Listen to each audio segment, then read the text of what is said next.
เป็นหยังไอ้โซฟาจะบ่ล้มผู้หญิงที่เฮ็ดศัลยกรรมแล้ว แต่ว่าถ้าเขาเจ้าลวนลาม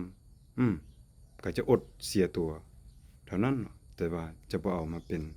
แฟนหรือว่าเป็นเมียเนาะเออเป็นอันขาดเพราะว่าในเชิง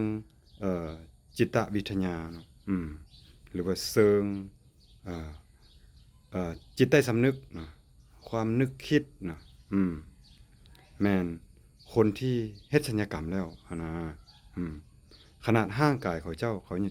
ยังบ่พอใจแล้วเขาสิพอใจในเอ่อตัวตนของเฮาหรือว่าร่างกายของคนอื่นได้จั่งใดลองคิดเบิ่งนี่สำหรับข้อยคนอื่นว่าโอ้มึงคือหน้าดำแท้มันก็ดำแล้วเนาะเลาะเบิ่งอสังหามืดๆแต่ละมื้อน่ะขุดหนองขุดไร่ขุดสวนมืดแต่ข้อยมักในสิ่งที่ข้อยเป็น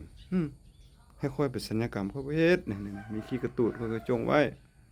อืมแสดงว่าข้อยพอใจทุกส่วนของร่างกายของข้อยเด้ดังนั้น